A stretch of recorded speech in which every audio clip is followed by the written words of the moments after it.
ये एक फॉसिलाइज्ड सिलोडोन का जॉ है।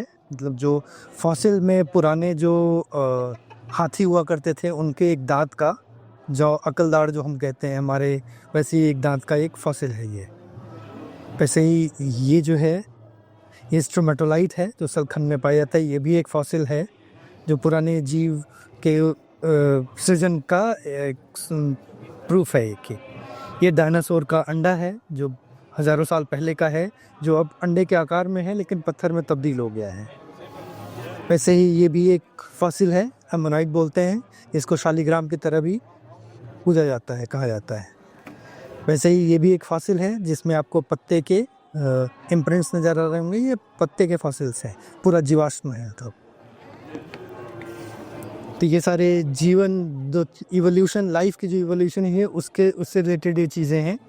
उसके बाद जो इंडस्ट्रियल पार्ट है, जहाँ पे जैसे ये एक पत्थर है एस्बेस्टस की, ऐसा होता है ये, इससे एस्बेस्टस तैयार किया जाता है, एस्बेस्टस की शीट। वैसे ही ये एक बैंडेड आयरन फॉर्मेशन का रॉक है जिसमें ये काला वाला आप देख सकते हैं, इससे आयरन बनाया जाता है। आयरन कुछ इस तरीके का चीज़ जो हम बनाते हैं और इसका इस्तेमाल किया जाता है। ठीक वैसा ही इसका एक और दूसरा स्वरूप ऐसा भी होता है जिसको हेमाटाइट कहते हैं, और हेमाटाइट से भी आयरन बनाया जाता है। ये है जिप्सम,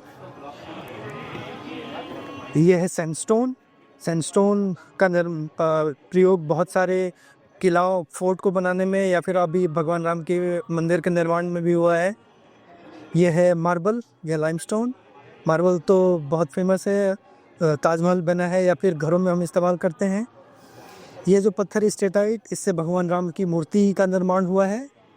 ये एक मेटामॉर्फिक रॉक होता है। ये एक मेटामॉर्फिक रॉक होता है जिसको कार्व करना बहुत आसान होता है और इसमें चमक बरकरार रहती है। तरीके का सोपस्टोन होता है जिससे इसको बहुत अच्छे से हम कार्व कर सकते हैं और सुंदरता बहुत अच्छी हो सकती है इससे। इसलिए भगवान राम की मूर्ति आप देखेंगे तो बहुत दीप्यमान और बहुत सुंदर नज़र आती है। ये भी एक तरीके का सैंडस्टोन है, जैसा वो वाला पिंक वाला था। इससे भी कई सारे किले, फोर्ट्स वगैरह सब बने हैं। ये ग्रेनाइट का पत्थर है। अलग अलग तरीके के ग्रेनाइट मार्केट में आपको मिलते हैं जिसका भी निर्माण ये बिल्डिंग स्टोन में यूज़ किया जाता है, घरों में यूज़ किया जाता है, इसका सबसे ज़्यादा प्रयोग है। ये एक पत्थर है जिसमें इसमें चाल्कोपाराइट आप देख सकते हैं, जिससे कॉपर निकाला जाता है। कॉपर और आयरन का करके ये एक पत्थर है जिसमें गोल्ड पाया जाता है, और ऐसे ही पत्थरों से गोल्ड को एक्सट्रैक्ट किया जाता है। ये एक पत्थर है जिसको टिम्बरलाइट कहते हैं। ये मेंटल से निकल कर आता है और ये अपने साथ डायमंड लेकर आता है।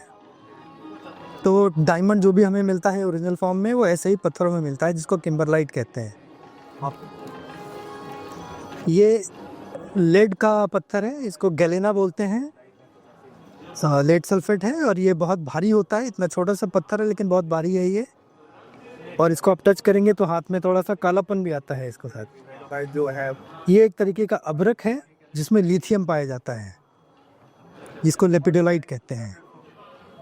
और ये बॉक्साइट का पत्थर है जिससे हम एल्युमिनियम निकालते हैं। एल्युमिनियम की शीट इससे बनती है ऐसे।